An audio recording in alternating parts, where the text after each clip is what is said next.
Welcome back to the Proximity is Power podcast. I got Jeff Mendez in the house today. Thanks, Jeff, for coming out. Thanks for the invite. Happy to be here.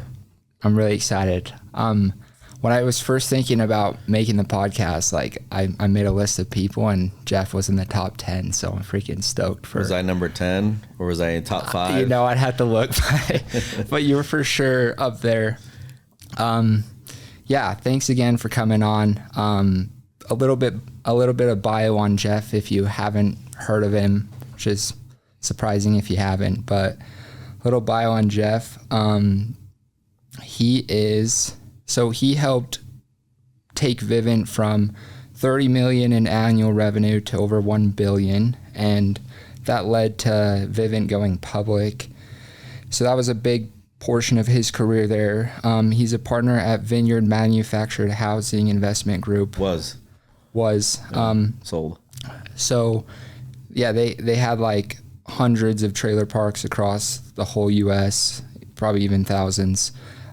He's the owner of 41,000 plus rental units, which is insane, like crazy. He's the co-founder of Greenlight Investment Group, which specializes in scaling restaurants, sold his portion of that. He's the founder of Studio 168, which is a real estate investment firm, right? Yep. And he is the host of Live Life by Design podcast, which is a sick podcast. You guys should check it out. Bunch of fun episodes.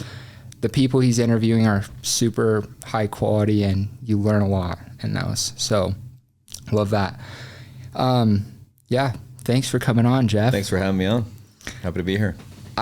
I remember my first time meeting Jeff Mendez, and there was a Q&A at the end of super inspiring story, and I asked you, I remember I stood up and I'm like, what's the difference between a top level rep in the door-to-door space and the worst? And you just immediately said desire. And I was like that hit me so hard, because I'm like, yeah, there's no real difference between like top producing reps and the worst. It's really how bad they want it, because anyone that wants to be the best can. It's just a matter of will. So listen, I mean, it's words are words, performance is reality, results are reality. What drives the results is the desire. If you have the desire to go through the heat, through the rain, through the snow, through all the elements, through the bad news in the morning, something happened on the home front, you still have to put on that happy face and go produce. It's all about desire. Yeah. So if your why is high and it's worthy and it's almighty, then you'll be able to go through all the suck that you have to embrace throughout the day. I mean, that's it. It's desire. Listen, the door approach is the same. It's all commoditized. The transitioning, the closings, all those techniques. What differentiates a top performer from a non-top performer isn't their pitch and all those things that I just mentioned. It's the desire. It's the grit, the work ethic, and those are all encompassed. What would you tell a rep if he feels like he doesn't have a lot of desire in the past, or hasn't hit his goals in the past, or doesn't like where he's been? He needs to wake up. They need to wake up. How would you tell them? They just need to realize that life is more than just what they currently see. You have to see beyond. You have to have that vision. You have to be able to see through the darkness, right? We need more people on this planet doing greater things, greater good. Mm-hmm. So for me, it's a holy cause. I mean, you're knocking doors not just for that summer, not just for the following year. It's that stuff just is going to echo for the long haul. It's an evergreen type thing. Like the way you do your summers, the way you conquer this is how you're going to raise your kids. It's how you're going to treat your spouse. It's how you're going to educate people around you. It's how you're going to build businesses in the future. It's how you do anything. It's how you do everything. So you can't bifurcate it. You can't say, hey, I'm going to slack here, and then when it's my moment, or when I'm a dentist, I'll show up. When this happens, then I'll show up. No, you have to show up now. And how you show up now matters. Yeah. It matters a lot. And I say this all the time. We save more lives than surgeons. When you go see a surgeon, you're more than likely already in a freaking ambulance going in to get rescued. But a good leader can intercept the path that you're on and save lives and reroute the course of history for the better. Totally. I agree 100%. So what I did on the doors is echoing now with my kids. And it's going to echo with their kids. I promise you that. Totally. Yeah, because they've watched it. And it's echoing at the other companies that I'm building. Oh, absolutely. No, that's awesome. And yeah, I've heard like the best form of dignity you can give another person is help them to become financially independent. And it's like to be self-sufficient. You're changing lives. Yeah. So I know you decently well, but what's your background for those of the people listening that haven't met you before? Yeah. Born and raised San Juan, Puerto Rico. Mm-hmm. That's why the last name Mendez. Grew up with both English and Spanish. My mom was actually, she passed away. She's no longer with us on earth. Sorry. As of last year. No need to be sorry. Aging and is a privilege denied to many, and she was able to pass away at age 86, full life. Passed away with all of us, all of us kids. There's 4 of us, holding her hands, and we were there for her last breath. Cool. So it was a beautiful experience. So if you're gonna go, that's the way to go. Yeah. San Juan, Puerto Rico. My mom's from Texas, so I have that Texas background. I have the Puerto Rico background. Moved to the States when I was 18. Came out to Utah to go to Brigham Young University. Graduated all the way back in '99. Did Walmart for a while. Ran stores. Helped convert traditional stores into super centers. Yes, all the way back then. And then I got into the direct-to-home arena early 20. I think 2002, 2003. Satellite, pest control, alarms, smart home, solar, you name it. Heck, and they're done that. Wow. So did you, when you were growing up, like, did you have like a vision for what you wanted to do? Kind of, sort of? I know I wanted to be successful. Okay. I know I didn't want to have to worry about money. And listen, I know we talk about money on these podcasts and everything. And I'll just start right here. Like, I don't think talking about money should be taboo. Yeah. I think it should be more openly talked about. I think it's a priority. It's not the top priority. And I'll say this so that the haters can stop hating. Some people are so poor, all they have is money. Money's not the end goal. It's freedom and everything that comes with having that bounty that matters, right? Right. It's family first, all that stuff. But you can't have those discussions, or you can't do stuff like this without the money. Right. Period, in the story. Right. I don't care how you slice it or dice it. And money isn't just greenbacks in your bank account. Like Mother Teresa probably didn't have a lot of cash on her balance sheet, but she had tons of money because she could exchange value with people all across the world. Right. And she could get into any Four Seasons, get the room comped. She could get into any plane, get the airfare comped. She could go anywhere because she was wealthy, but she didn't have the greenbacks. So wealth comes in its many, many forms. So whatever form you want to dub it as, that's what I'm talking about in regards to money. It's enough store of value that you have in yourself that you can exchange that value with other people and always have plenty to be able to gain freedom, which is doing what you want with whom you want as often as you want, whenever it is that you want. I was gold. I agree 100% because I have friends that will go say, Gage, you're so obsessed with money or making money. But I don't think you are. I think you're obsessed with freedom, what comes with it. Yeah, I'm obsessed with growing, giving, and like becoming all that I can be. But listen, I think my challenge to you next time, you should be like, you're right. I am obsessed with it, and this is why. Yeah. And then just shut them up. And it's funny because like they'll say that and then they'll go work 50 weeks of the year, full time. Yeah. They're upset. It's funny. No, I agree with you 100%. Like there's more like wealth. There's a lot of different definitions of wealth, and I like yours, like doing what you want, when you want, with whomever you want at any time. Listen to me. Being wealthy isn't meaning I have more than you. It's meaning I need less than you. Does that make sense? Because your needs are met through your connections, through your love, through your significance. You have your whole in life. Does that make sense? It's not accumulation. It's about contribution. Wow. That's cool. And I talk to my guys about this too. I'm like, you show up differently when you don't have to worry about money. Like when you have like enough money coming in every month from a business or investments where your needs are taken care of, like you can show up better for your family, better in your business, relationships with friends, family, because you do have more freedom. Listen, there's mainly 6 human needs. You guys can look them up. Need number 1 is certainty. You need to have that certainty of your base, taking care of your food, your shelter, your substance, etc. If that's not met, you cannot go into love, connection, significance, contribution, growth, etc. You just can't. So yeah, you got to take care of it. It's your duty. It's your obligation, period, in the story. Love that. Love that. Switching gears a little bit. Do you believe that proximity is power? And if so, how important has it been to you in your life? Not only I believe it and I know it. Like, it's not just a belief, it's certainty. Yeah. It's everything. So okay, pause for a second. Re-ask me the question. Okay. Do you believe that proximity is power? And if so, how important has it been to you in your life? Proximity is definitely power. I don't believe it, I know it. And it's been everything in my life. The cliche of your net worth is highly dependent upon your network. Cliche, but it's true, right? You're the average of the 5 people you hang around the most, right? If you hang around 5 smokers, guess what? Your chances of being number 6, really high. If you're hanging around 6 alcoholics, 5 alcoholics, chances of you being number 6, very high. So if you want to be well-read, hang around well-read individuals.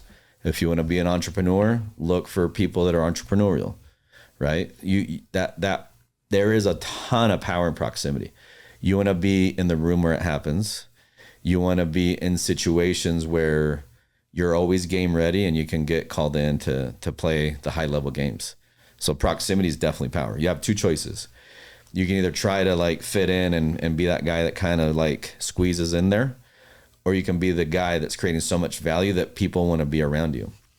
I choose to be both. I want to be in those rooms, and I'm also working really hard, so I'm invited to those rooms, and I'm creating those rooms for other people too. Wow, that's sick. I haven't heard that before. That's awesome. How has proximity served you in your life? I mean, it's everything. I mean, listen, even coming to the States, Puerto Rico's only 100 miles this way, 35 that way. Tiny little island. We got 3 million people on the island. We got more Puerto Ricans off the island than we do on the island. My philosophy is if I would have stayed there, I have that smaller fishbowl. By coming here and having more proximity to resources, more opportunity, more academia, more networks, more people that are creating big companies, I'm able to be more of a part of that. It's not just theory, I'm seeing it. It's more of a practical thing that's occurring, right? And then you get into these groups that you want to emulate, right? I want to be in those circles. You've heard the cliche. If you don't have a circle of friends that are helping you elevate your game, you don't have a circle, you have a cage, right? So I want to be in a situation where I'm with people that we have like-minded goals. I want to be with people that say, hey, listen, I learned about hot therapy. Mitch Matthews, I mention him all the time. You should do hot therapy. These are the reasons why. Hey, you should read this book, and this is the reason why. Hey, you should invest in this asset class because I'm doing it. This is the reason why. Hey, when you're in the C-suite, you should look at this, that, and the other. Like learning through the proximity of the people that I'm surrounding myself with. Totally. Instead of my network being, hey, what are you doing this Friday night? Let's go. Did you see the game yesterday? Or whatever. Yeah. That's not what I want. Totally. I want to be elevated, right? That's cool. And I think like door to door is like a really cool space for that, because you like someone that maybe doesn't have like a great network can go into a company or on a team with like a bunch of like-minded individuals who are all, trying to accomplish goals and move forward. Yeah. I mean, they all gather. Do you speak Spanish? Yeah, a little bit. There's a saying in Spanish, Dios los cría y ellos se juntan. I don't even know what that means. Okay. But basically God creates them and they somehow congregate together. They find each other, right? So in the direct-to-home arena, like-minded individuals find each other and they can build together. We have similar interests, similar likes, similar attitudes, similar vision. We want a lot of things that come with that freedom of being able to be in an eat what you kill environment, right? We love going after the customer base instead of sitting idle in an office, sipping on lemonade in AC, waiting for the customers to come see us. Like we're willing to go out there and pay the price. We're willing to go do the knife fight. We're willing to do the blue collar work. Yeah, you go hunt every day. Yeah, you go hunting every day. We want to be the lions, not the gazelles.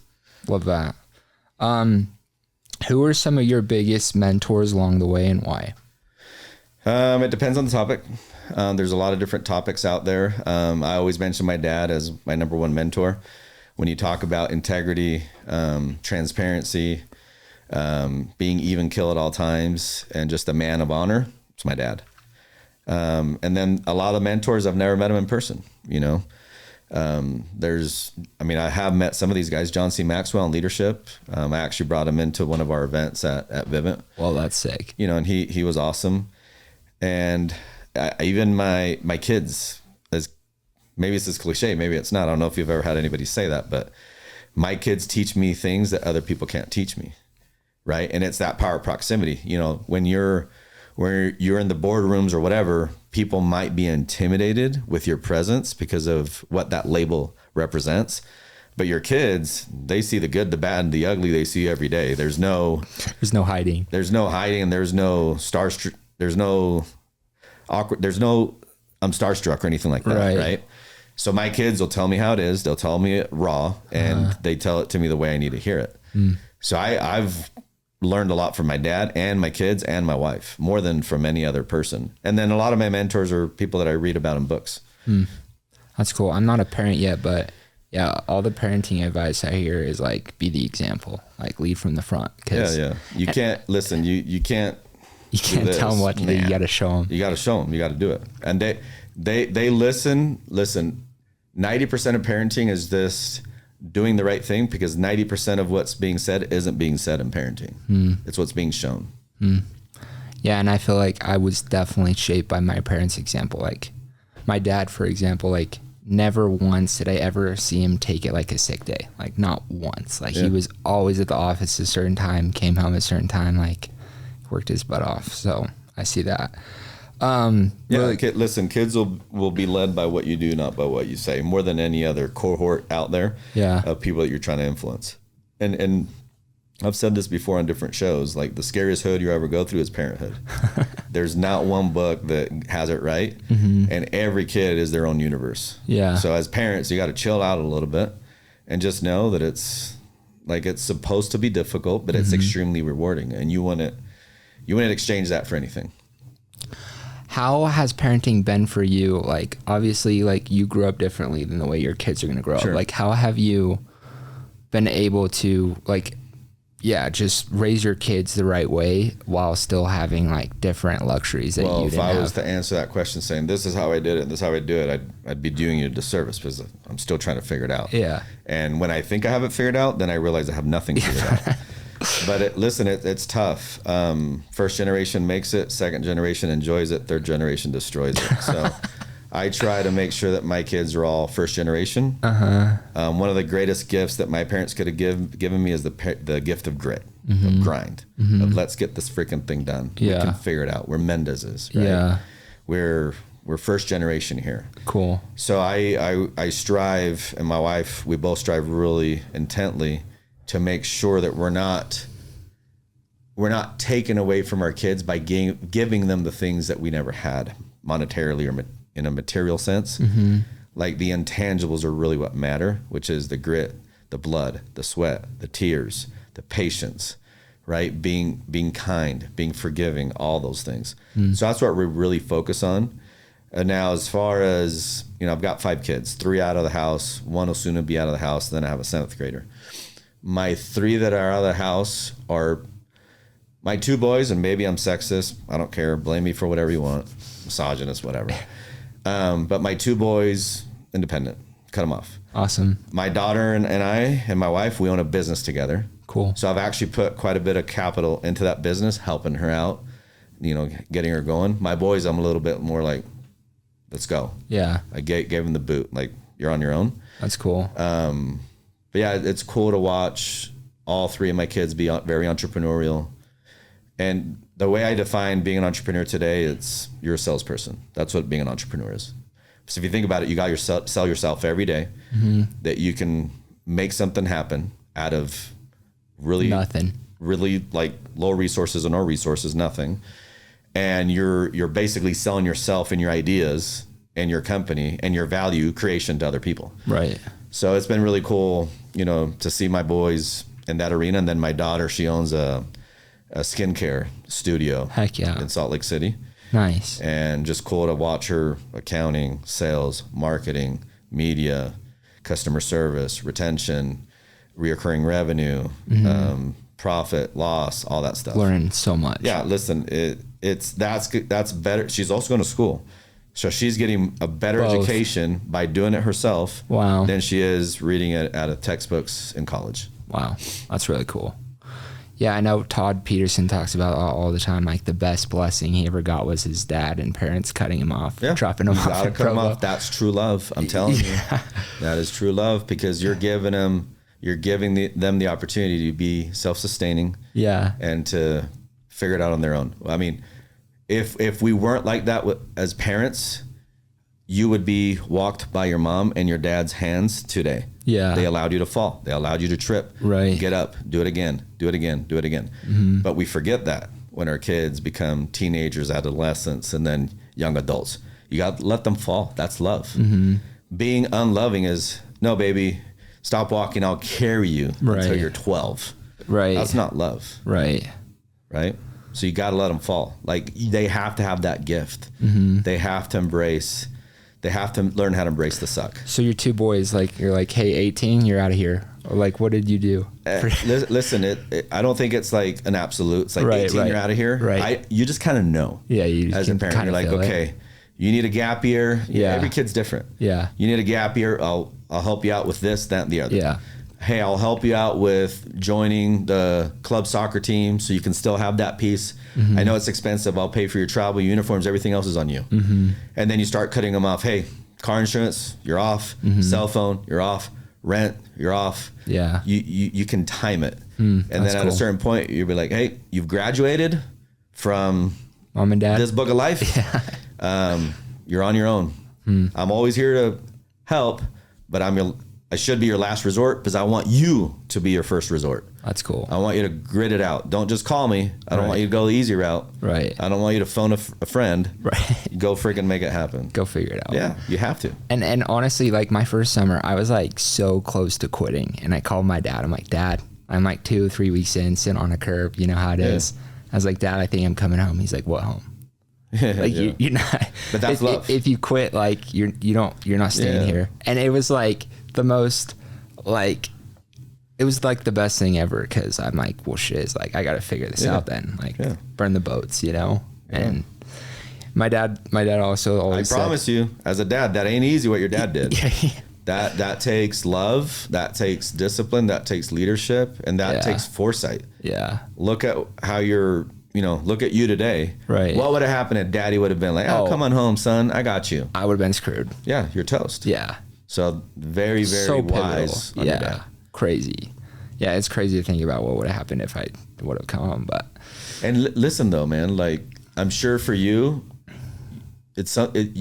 even though you may have not loved the news, it's something that you quickly realize that that's what you wanted. Yeah. And that's what you needed. Right. Like the moments that I mean, especially my 19-year-old, when I told him how much his car insurance is, he's like, oh, but he's like, okay, game on. I'll figure it out. Right. So like it puts your back against the wall. I think kids, they want that. They want us as parents to be like, I believe in you. Yeah. And because I believe in you, I'm cutting you off because I know you can figure it out.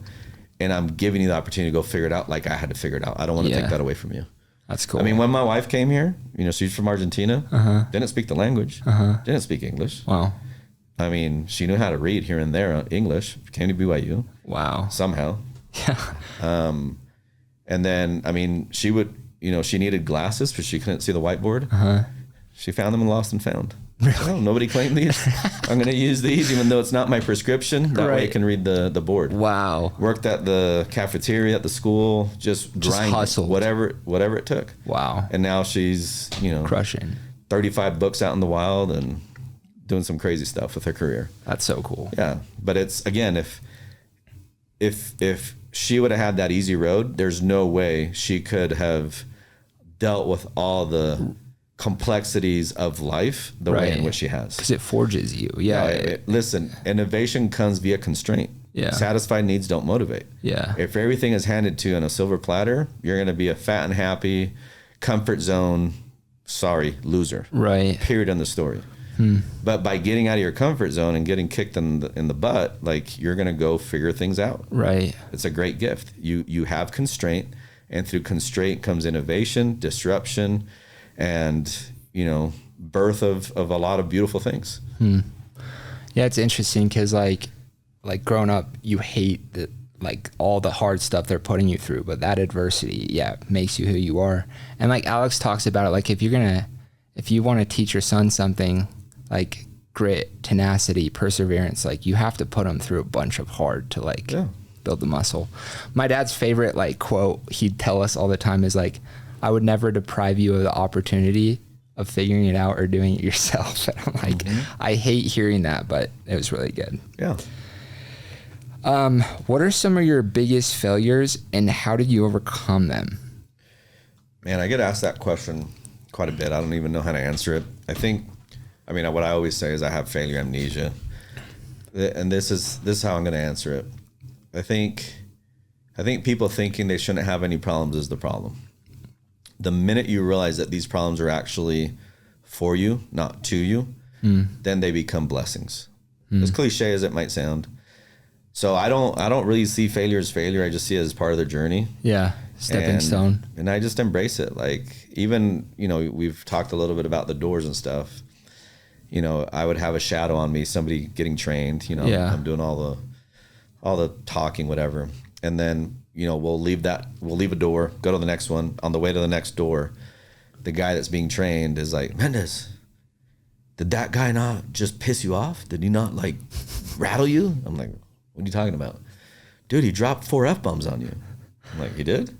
Don't even hear it. Right, it's gone. It just doesn't matter. Yeah. Right? So, cool. Listen, I think you thinking you shouldn't have any problems is the problem. If you don't have problems, there's a problem. You need to get out of your comfort zone. You're not going to find very many problems in the comfort zone. Once you leave comfort, you're going to be dealing with fear. Then you can get into learning. Then you can finally get into growth. So I deliberately look for ways to get out of my comfort zone in multiple topics or arenas of my life, right? Looking at the whole person paradigm. Yeah. So I actually want to have problems. I'm not going to create idiotic problems. Right. But I want to be a rookie at times because that means that I'm learning and I'm growing. I want to be awkward with new things and I want to have problems via growth, not via stupidity, but via growth. Yeah, that's cool. So I'll strategically go do that. And then, you just know that you can embrace whatever comes your way. Like worrying is like paying a debt you don't owe. So you just have to get through it. That's it. And just it's not even that big of a deal is what I'm trying to say. So I just don't really deal with failure that much. Yeah. No, that's really cool. I love the mindset of like, hey, this problem is happening for me, not to me. Yeah. And like this problem is here right now because I need to learn something. Don't get it twisted. I mean, when you're in it, it sucks. Yeah. When you're in the storm, it's dark, it's dreary, it's cold, it's wet, you can't see through it. Yeah. But I tell people all the time, you have to have that superpower of being able to see through the dark. Yeah. You got to see in the dark as a superhero. So I try to always see through the dark. That's cool. I try to get through that stuff and just know, I just tell myself, in 12 months, this is probably not going to suck as bad. In 5 years, I'm probably going to even forget that this was even what's happening. People listening, people viewing. Which camera is mine? This one? This one. Think of a problem that was like keeping you up at night a year ago, 2 years ago. What was that problem? You probably forgot what the problem was. When did the problem start? When did it end? Like all those details that you thought were going to destroy you, more than likely, it's not as big as you thought it would be now that it's done. Wow. Does that make sense? Yeah. So gold. So you got to get out of it. You got to get out of your head. You've heard the cliche, get out of your head or you're dead. Yeah. So. That's such a good mindset. Holy shit. Wow. Everyone needs to go. If I were to go through some of the stuff I've been through. Yeah. It's not just a book. It's a lot. It's a lot of books. It's a saga, a never-ending saga. A whole series. But it's part of it. It is what it is. Yeah. You just embrace it. You just deal with it. I love that. It doesn't define you, right? It does shape you, but it doesn't define. It doesn't end there. Unless you quit. Yeah. Yeah. Just keep moving forward. That's cool. What are some things that you wish you would have known like before you started your journey? No, nothing. Like you're just glad you embrace wherever you are. I mean, the only thing I would say is I've learned a lot of things about investing that are really serving me today. Yeah. Just some really good blocking and tackling, some really good fundamentals. I wish I would have known those earlier. Yeah. But I'm glad that I know them now because now I can teach them in a way where I didn't know this and now I do. So this is what you should do. Versus it always being there and you kind of don't even have that aha moment. Like I love the fact that I have those aha moments that I learned it later in my life. Just give me an example. Asymmetrical risk rewards, cash flow, profit is theory, cash flow is king. Cash flow is the heartbeat of any business. And even with money, just because you can doesn't mean you should.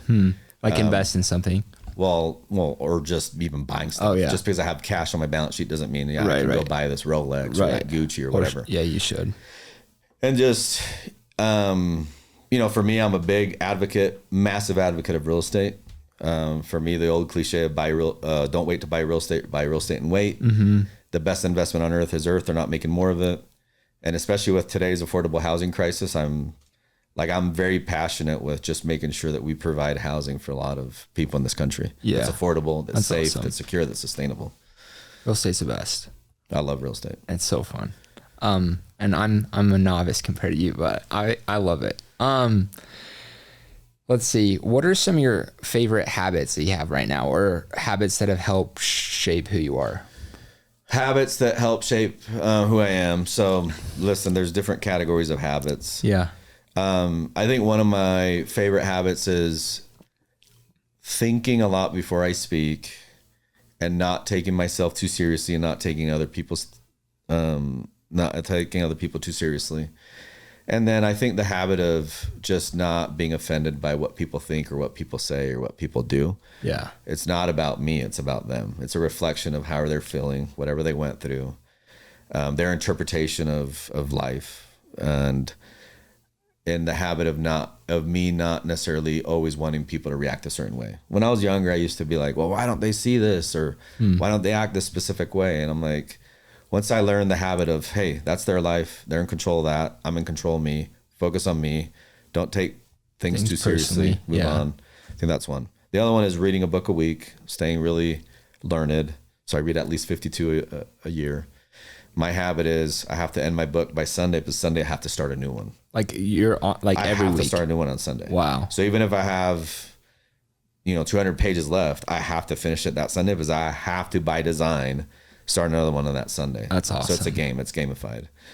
I alluded to, saunas a little bit earlier, gym work, all that stuff, man, that just helps your whole person. Even doing sound baths, doing that meditation, all those things tremendously help.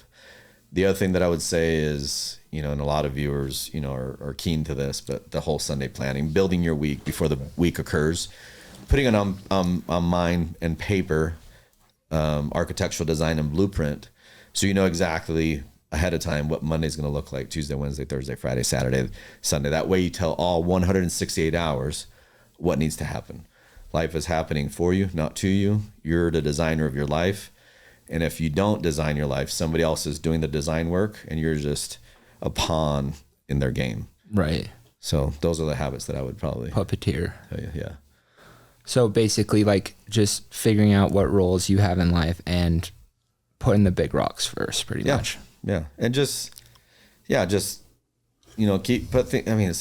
put first things first. Just build out your life the way you want to see it. Like, you have one life to live. Maybe there's many lives to live. I don't know, but at least this one, we're here right now. I know that more than likely I'm going to expire at some point and be put underground, and then what happens. But this one, I got one of these. Yeah. So I'm going to live it to its fullest. That's cool. Love that. What's something that you've done that everyone should do?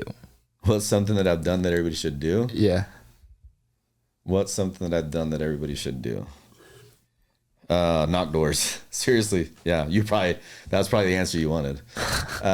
So my first experience knocking doors was as a kid looking for lawn mowing customers, actually collecting money for freaking newspapers. Really? We made no money. Yeah.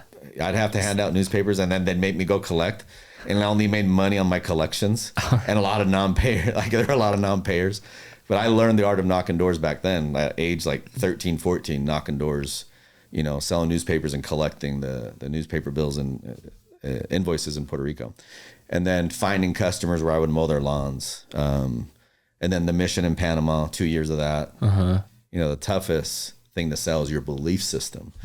And that's a really tough sell. And I loved every single minute of it. And then, but listen, if everybody could, because what you're doing is you're putting others first, because you're in that spirit of service. And when you're helping people get what they want, you learn a lot about yourself, and you get into those relationships and those transactions to give, not to get. And that's when you're at your best. So I think if people would do more of that stuff, we'd have a much more, contributing and service-oriented society. Right now, the politicians and the big media want us to all be at wit's end with each other. Mm-hmm. I think if we all could just serve and just help each other out that much more, knocking doors or whatever the case is, man, we'd be in a much better state. Cool. I love that. I agree. Knocking doors just gave me so much confidence in life to go do other things, or just confidence knowing that, like, hey, I can take care of my basic needs, and like not just your basic needs. You can, like, more than that too. Dude, you can compete with, anybody from Harvard, Stanford, any C-suite, any boardroom. Like, yeah.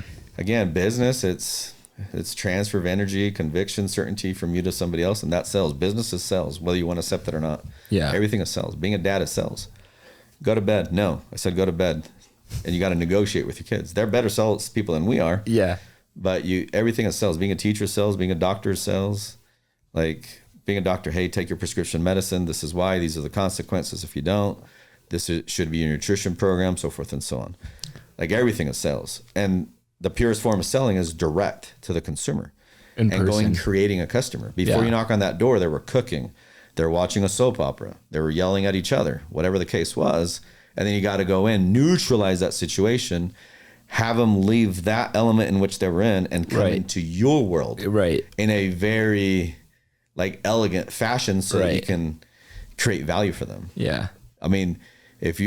Empathy is a fancy word that basically means I'm understanding the other side's point of view. I don't know of any other cohort or industry that understands how to show empathy more than direct to home sellers.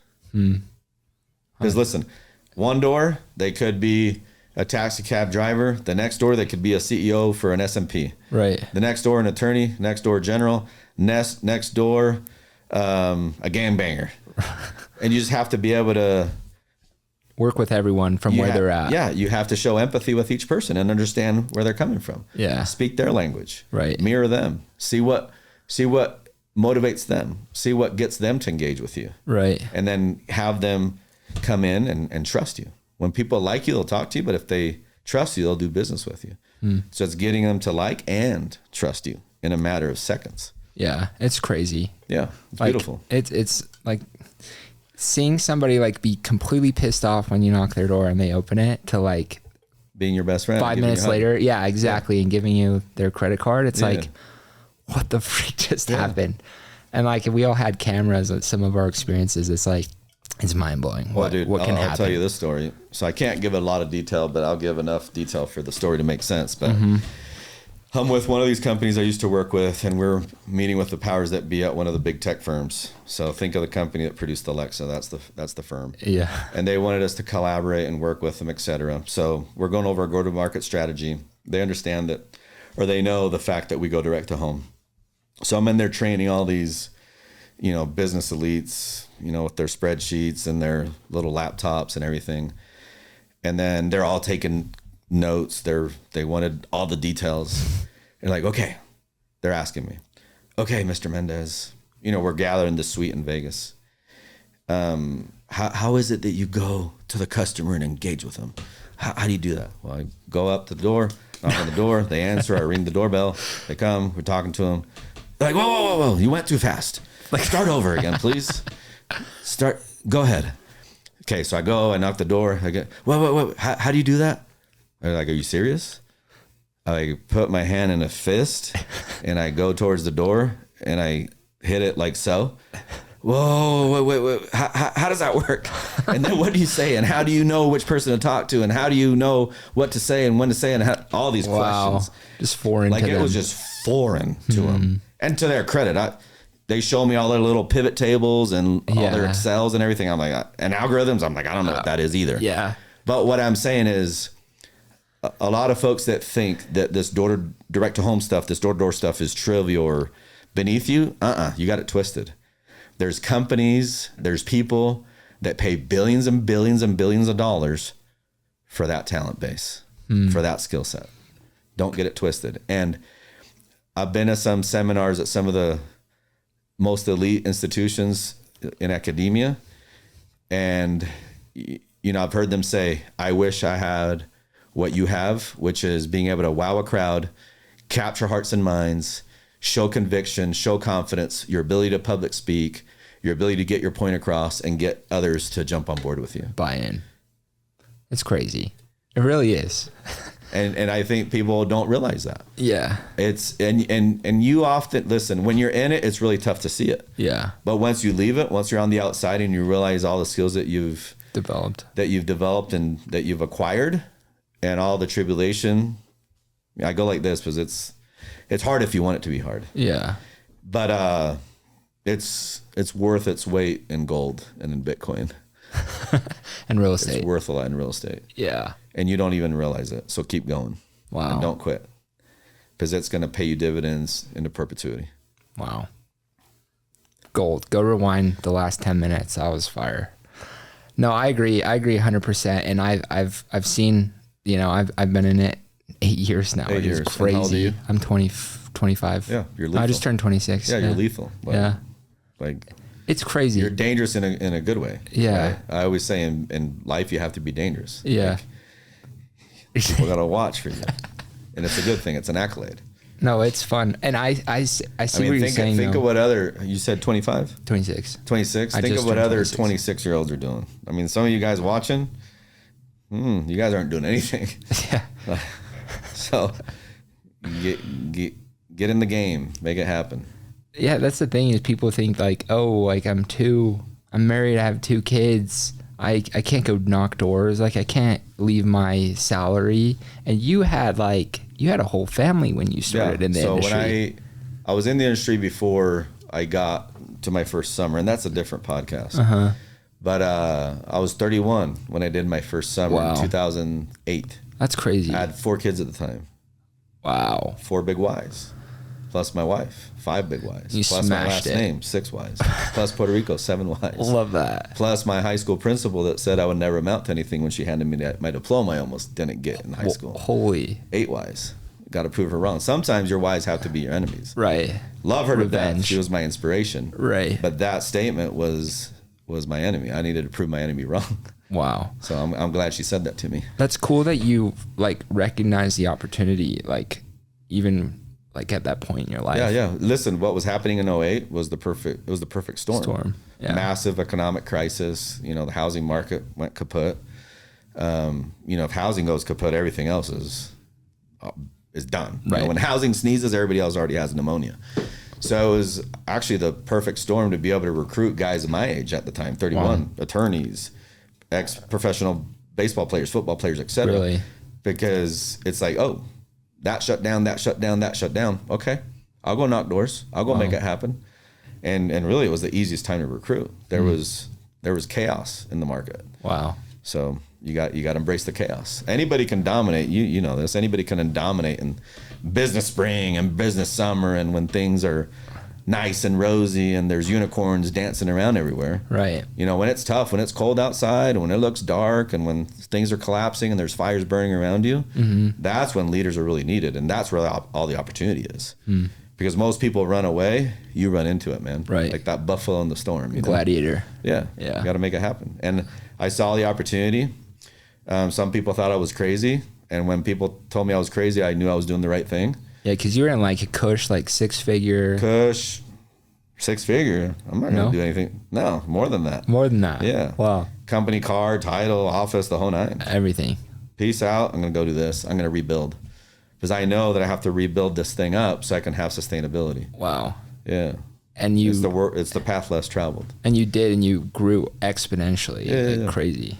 Cool. Yeah. Listen, I had to put my money where my mouth was. Yeah. Because I had told the people in my orgs, I'm like, hey, with the skills that I have, with my brain, with my ability to create value, I know that I could lose it all today.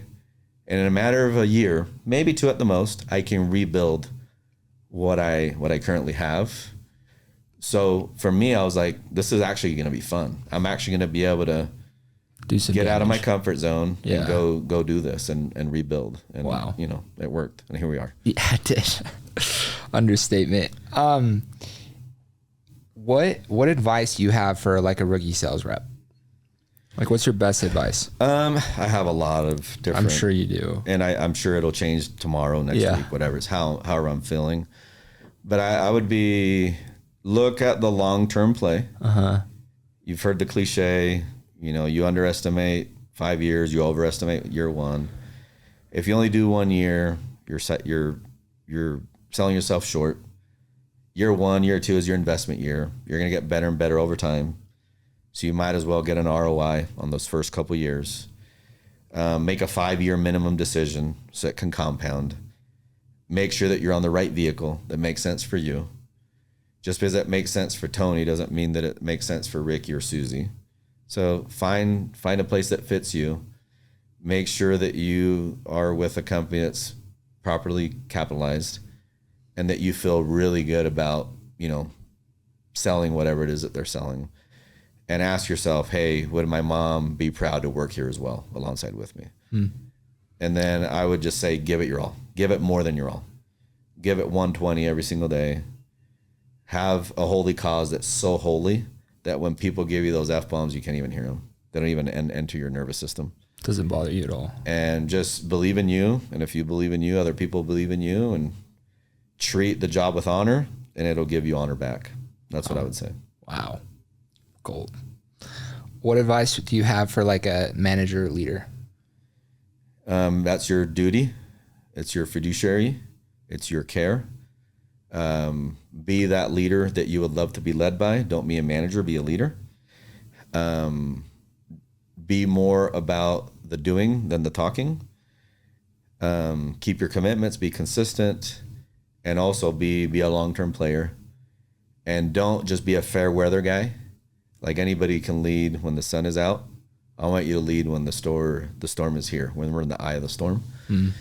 And don't be CNN, don't be Fox News reporting problems. Actually be a solution when you see those problems. Like come up with a couple solutions with the said problem that you're identifying to the group. Love that. Okay, this part, 3, 2, 1 pivot. So what are 3 books that have impacted you the most and why? 2 people that have impacted you the most and why? And 1 quote that you live by or impacted you the most and why? Okay, so first is 3 books.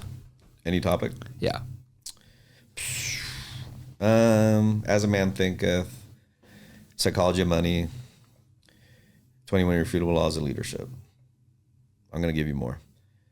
Cash Flow Quadrant, The Alchemist. I heard a lot of 4 Agreements. Manifest stuff. Now, 4 Agreements. That's enough. Okay. Do I have to tell you why? Maybe 1 or 2. Just because you have to leverage what other people know. You have to be a learned person. Like there is no, I think I have more of a fascination with learning now than I ever did in high school. So you just have to learn and just have that craving and just understand that you know nothing. And the more you realize you know nothing, the more you're going to want to learn because it's just a never ending journey. Right. And that's cool. Embrace it. And then I would say too, is understand that knowledge is not power. I hate that cliche. It's the application of knowledge that's power. So when you're reading, ask yourself, how can I apply these principles? Right. How can I apply these strategies ASAP so they become a part of who I am? Make them yours. That's so key. Yeah. Because some people just like, oh, I read 500 books this year and their life didn't change at all. Like, or they didn't do anything. Half of the things that they read. Yeah. So when I'm reading, I take really good notes. All my books I do on Audible. I don't read text. Yeah. It's just a better way for me to learn. Yeah. And then I'll pause, take notes. Cool. And I'm telling you, the way my brain works is as soon as I write it down, I have it memorized. I just internalize all those things. That's awesome. Yeah. So it works for me. And then I quickly ask myself, how can I apply this? How can I make it mine? You know, I read a book, Still Like an Artist. I can't remember the author's name right now. But essentially the premise of the book is this. It's you have to steal. You have to steal like an artist. Everything that's been said, everything that is being said has already been said. Everything that's been done was done at some point before. There are no original ideas. It's So true. this is how it works, right? So sure, you can have a new iPhone, a new whatever, but it was already invented through some other device. So that's just an iteration of somebody else's invention. Right. So you have to steal like an artist. And it steal in this case is a good thing. Right. Not a bad thing. Right. So when I read that, I'm like, oh, okay. Like it's cool to like take other people's learnings and other people's ideas and then make them your own so that you can Go make your own art. yeah, you can make your own art, right? So I really like that premise. Okay, what was the two? Yeah, two people. Two people? Two people what? Two people that have impacted you the most and why. I mentioned my dad. I mentioned my wife. You know, my wife, just the patience that she has, her heart, her caring, her ability to connect with other human beings, and just her willingness to put herself out into the world with love is just insane. Somebody else. Let's see who comes to mind.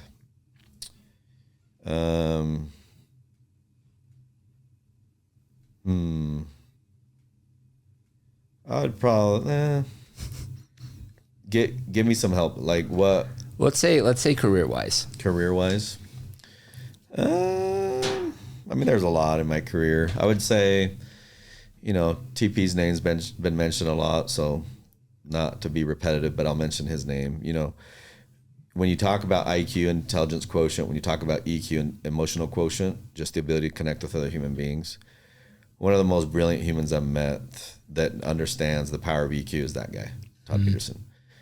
You know, you can be in a room with people from all different walks of life and nobody feels lesser than via him in that room. In fact, everybody feels very elevated when they're in his presence. And it's just, he gets, and I think he's been through a lot of like difficulty throughout his life. You know, I'm sure you've heard in his podcast, you know, youth home or whatever you call those, boys home. Yeah. Kind of the outcast of the family, whatever. But I think those are blessings, you know, that he was able to go through those things so that when he sees people that may be a little bit off the path, if you will, he can empathize because he's been there, done that. But his ability to connect with people in Wall Street, you know, I've been with him in the Blackstone building, connecting with all those people. I've seen him in the elevator talking to the cleaning staff and just giving them all the time of day and all the love and connection in the world. It's crazy. And I mean, it's brilliant. So I think I would mention him in that regard. It's really surprising to me because, like, yeah, I've heard that, like, about Todd, how he just like makes everyone feel important and like gives everyone the time of day, and it's just crazy because I'm sure he's like one of the busiest people ever, and he still like finds the time. Like he doesn't ever. Yeah, he makes it a priority. He doesn't seem like he's ever in a rush. No. Like whenever I've seen him, like after he spoke or whatever, he's there, you know, and he's present. Yeah, he loves it. He loves people. That's cool. He's great with people. He loves people. You can feel it. It's real. It's not fabricated. It's not the little small talk. It's real. Yeah. It's real relationships with that guy. That's cool. Okay, one quote that you live by or impact you the most and why? One quote, huh? I guess it's the one on my hat. You live life by design, not by default. You're the hero of your own journey. If you're not the hero, then you're not living right. Why would I delegate the hero to somebody else? Like, no, it's my story. I'm the author. I'm the main character in my own story. And by being the main character, I'm in control. When I'm in control, I can actually help myself and everyone people else around me. So I think it's that. It's just live your life by design, not by default. You're the architect. Live life on your terms. Know what's going on. Know what to say yes to. Know what to say no to. Live your life by design with the whole person paradigm. Focus on your spiritual. Focus on your intellectual, your social, your spiritual, the whole nine. And then, you know, be in a position where, you know, when your time expires, like you have scars, you have memories, you have relationships, you have love, connection, you have posterity that you can be like, I did it. Crushed it. I did it. Die tired. You want to die tired, you know? That's cool.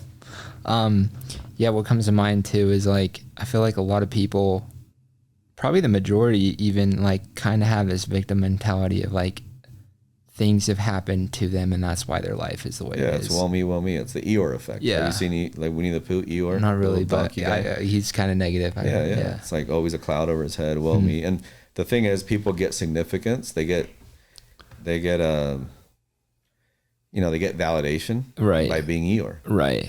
It's putting like, people's their problems on other people. Like, listen to me. I have a sob story. Yeah, listen to it. You know what I tell my kids, and this might sound harsh, but I say it for a reason. I'm like, Pareto principle. Don't tell people your problems. 80% of the people you tell them to don't care. The other 20% are actually happy that you have them.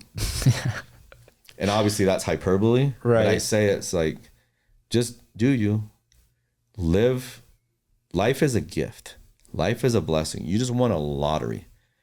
Like, how in the world are you a human being? How in the world are you born during this time? Right. You know, the world will say, oh, there's a lot of scarcity. There's war. Sure. But in my opinion, strong opinion, scarcity is the world's biggest lie.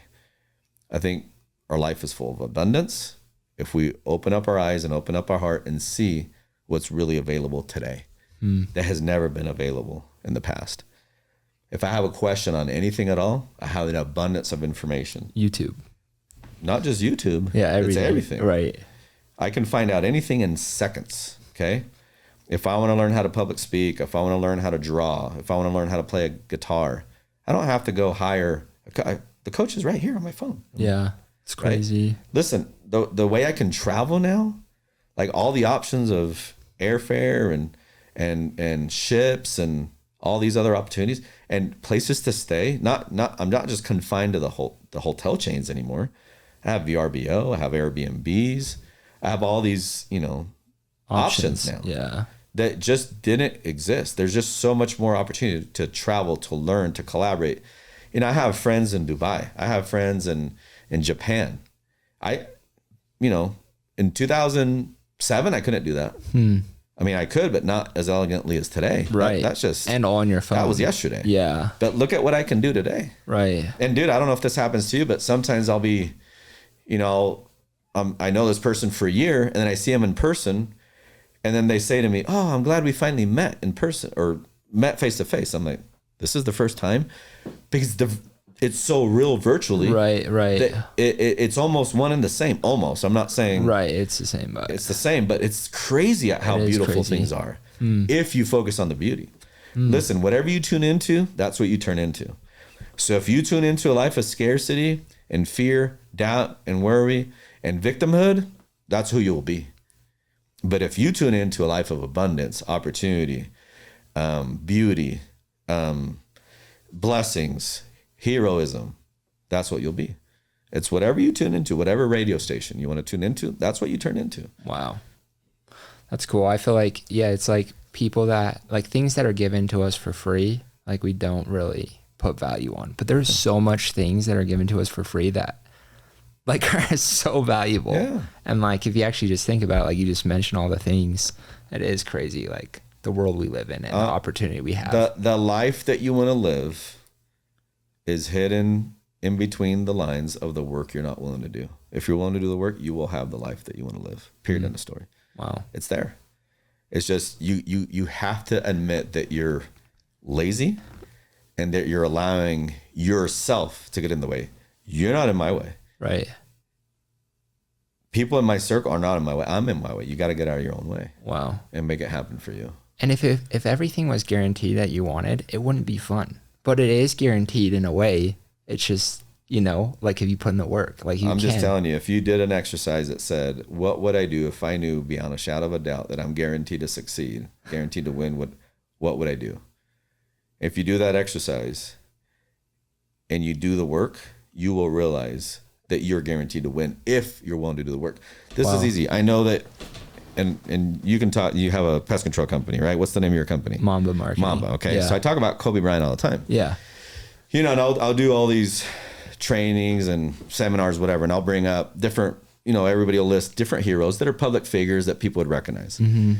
And, the guy that I've always really admired is Kobe, and, you know, the dude has what, 5 rings, Academy Award, beautiful family, beautiful wife, beautiful kids, wealthy, good looking, great physique, like savant, like speaks Italian, Spanish, English, whatever.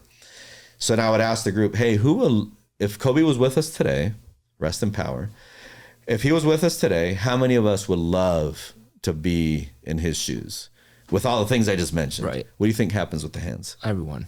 Every single hand goes Yeah. up. Right. Like, why would you not raise your hand? Right. Like amazing, amazing, amazing, cool fairy tale life, right? Sure, he had some things happen early on in his marriage, whatever, but him and Vanessa made it work, right? But then you ask, okay, take away the name Kobe Bryant, take away all of his accolades. Hey, who here is willing to wake up at 4:30 in the morning and show up to the gym at 5 when your practice is not till 9? Right. Raise your hands. What happens with the hands? They all go down. Maybe one goes up. Yeah. And then you really go after that guy raises his hand to see if they're really willing to do the work that beasts do. Saying's one thing, doing's another. But that's the thing. It's we want to live uphill, but we have downhill habits. We have downhill desires. We say, oh, no, I really want this. No, you don't. Show me. Do it. Let's then I can see your future. I can see that you're going to actually live uphill. Right. Day in, day out. You can't live uphill with downhill habits. Right. Like again, well done is way more powerful than well said. Yeah, and it's not just good habits for one day. It's like day in, day out, day in, day out. No, that guy, I mean, a lot of athletes, when they retire, what happens to their physique? Go down. Yeah. This guy's still dialed in. Dialed in. And then how in the world did he go from being the best of the best to winning a freaking Academy Award and being the best of the best in that arena? Crazy. It wasn't handed to him. It's unheard of. Because if you read that book and see what it was all about, it's like, man, that guy won that, right? So really cool. Yeah. Yeah. Just obsessed with becoming the best he could be and chasing that. Yeah. And then doing it. Yeah. Wow. That was gold. And what I always say is this: if you're willing to mention Muhammad Ali, Martin Luther King Jr., Oprah Winfrey, whoever you deem as one of your mentors, heroes, whatever. Yeah. And you're not willing to do what they did, then don't mention their names. Don't mention their names in vain. Like Eric Thomas says this all the time. Everybody wants to be a beast until it's time to do what real beasts do. Right. Like, you don't want to succeed unless you're willing to give up breathing as badly as you want to succeed. He doesn't say eating, because you can eat. You can go without eating for what, 7 days, 30 days, whatever the number is. Yeah. You can go without water for a few days. Yeah. He says breathe. You can't go without breathing. Right. For more than a matter of minutes. Right. So he says, unless you want to give up all these things as a sacrifice to be able to be successful, then you will not be successful. But if you want to give up all those things as badly as you want to breathe, then at that point you'll be successful. Right. I love that. Wow. Yeah, it's true. And I was even telling my guys this summer, I'm like, guys, like, imagine Kobe was on your shoulder all day long. Like, how would he show up today? Yeah. And like trying to embody that as much as possible. No, and listen, I'm grateful for people like him and some of the others that I mentioned, because they've charted the course. They've shown us a way that it's like the whole 4-minute mile. Yeah. Right? Before Roger Bannister ran it, nobody did. Everybody thought it was impossible. Now you got high schoolers running it. So I applaud these guys for being trailblazers. Like, it's not lost in me, and let's all be trailblazers. Let's be that for other people. Let's be that for ourselves first, for our kids, people in our close circles, and let's pay the price. Like, let's just not say, hey, I really like these guys. Let's be more like these people. So that'd be my advice. Awesome. Wrapping things up here soon. What gets you excited in life right now? Life gets me excited. Being alive gets me excited. I mean, every day that passes, I'm closer to death. I mean, so are you. So just embracing life more and more, and not fearing death, because it's just part of the experience, part of the journey. And I think once you realize that life is beautiful and life is a gift, and every day I wake up, I just thank, God, that I'm here, and for the opportunity to have a human body and a human experience. So I love life. I love the people around me, and I love the challenges that this life brings me. Cool. I love the growth that comes with it. I love the contribution and significance that I'm receiving, and life is good right now, man. Life is really good. You paid the price. Life is good, man. That's awesome. If you had the world's attention for 5 minutes or 2 minutes, what would you want them to know? Oof. I think I would let them know, once again, what we talked about earlier. Scarcity is the world's biggest lie. Stop fighting against each other. That's not the fight we need to be fighting. There's other people we should be fighting. There's other people's agendas that we're following so that they can advance their prerogatives, their self-interest. So let's wake up. Let's love each other more. Let's collaborate more. Let's understand who the true enemy of the situation is, so that we can come together and conquer that enemy. Because and I'm politically speaking here, like it is what it is.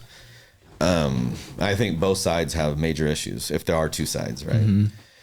But the powers that be want us to be fighting amongst each other, and they'll use, social issues and race issues and gender issues and all these issues, which if you really talk to another human being, it's really hard to hate up close.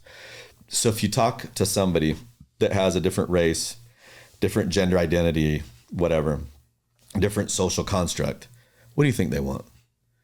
They want to be able to live a good life, have a good family, have good food, have a good home, have a good job, be able to live in this country and enjoy the freedoms that this country should be giving us, right? So I think I would tell the world, stop.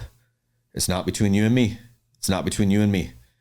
We can sit down and quickly see each other in the eyes and come to agreements. We may not agree on all things, mm-hmm. but we agree, I want you to have a good life. I know you want me to have a good life. You want to be left alone. I want to be left alone, meaning I don't want to be told what to do by the powers that be. I want to actually be a free human and live my life accordingly, right? Without hurting other people. Like if your freedom comes at the cost of hurting other people, that's not really freedom, right? And then I would just say, let's collaborate, let's come together and figure out what these guys are doing and why, and let's go attack the problem together. Yeah. So that we can give the world what the world deserves, which is abundance. So that's what I would do. That's really cool. Yeah. Last question. On your deathbed, what do you want to be known for, or what do you hope people will say about Jeff Mendez? If I were to worry about that, I wouldn't be living my life authentically. That's good. So I'm going to say it this way. I just want them to remember me for whoever I am. That's cool. It. Because I think a lot of people focus more on their reputation than they do on their character. The way I define reputation is how other people perceive me. Mm-hmm. Whatever persona they've assigned me. And I think some people will act a certain way over here, but behind closed doors, they're the real. For me, it is what it is. What you see is what you get. If you enjoy being around me, fantastic. If I can, share some light that is inspiring, fantastic. If not, it's okay. So I think for me on my deathbed is I loved hard. I always strive to give more than I took. And I always fought with honor. And I always wanted abundance for everybody around me. I think that's what I would be remembered for. That's beautiful. Any last Jeff-isms before we get out of here? Oh no. Listen, I applaud you for doing this. I have my own show and I know it takes time, takes money, takes effort, takes energy, takes commitment. So, at the age of 26, what you're doing, it's very, the reason I said yes is I want to honor you and honor your work. And I mean, it means a lot that you're willing to do this, and hopefully the viewers can, realize what Gage does, for people that are watching and listening, and hopefully it doesn't fall on deaf ears. This is creating a lot of value for a lot of folks. So I would just say to end, whatever you believe in, fight for that. Like fight for your beliefs. It doesn't mean try to impose yourself on other people. What it means is if you feel that something is right, it's worth fighting for, and it's worth, going after it. Don't be that person that doesn't do things about things. Like be a doer. And I've said it before, don't just say things, like do things. Like, don't just tell me, show me, just like we talked about with parenting. Mm-hmm. And, the way I would end is this. I would say, live your life more by design instead of by default. Like the quicker you can take hold of your life and build it the way that you want it to be, the more fulfilled you will be. The longer you delay that, the longer you're somebody else's chess piece and they're their chess master. Wow. So life is beautiful and live it by design. That's how I would end it. This is beautiful. This is a great podcast. Jeff, thanks again for coming on. My pleasure. Where can people find Jeff Mendez? Obviously, Live Life by Design podcast, yep. Apple, Spotify. Yeah, it's everywhere. I'm not on LinkedIn. I'm not on Twitter, but I think I'm on everything. I'm even on TikTok, even though I've never logged on. All right. Yeah, my team is on putting out content. That's awesome. They give me the numbers. So Heck yeah. Instagram. I'm mainly on Instagram, I would say, and YouTube. Awesome. Yeah. Go support Jeff, everything he's doing. He's a beast, and thanks, Jeff, for being who you are. No doubt. My pleasure. Dude,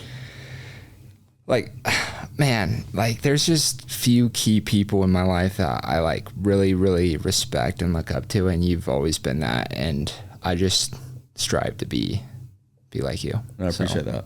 I appreciate everything you do. So to give appreciation, I appreciate the people that came before me that have helped me receive that accolade you just gave me, because I know it's not all me. One thing that I cringe at when people say this is, oh, that guy's a self-made, they'll throw in millionaire, billionaire, yeah, whatever, business, whatever. It's not true. Right. None of us are self-made. Right. I'm not. Yeah. None of us. Right. Warren Buffett's not self-made. Todd Peterson's not self-made. Proximity is power.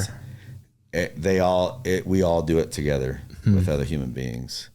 And the trees that other people planted before us render the shade that we can live under. So, guys, Jeff Mendez is a freaking beast. Go listen to his podcast. Go listen to every podcast he's been a guest in, because you will not be left down. So thanks, Jeff. Okay. And till next time, boys. Much love. Peace.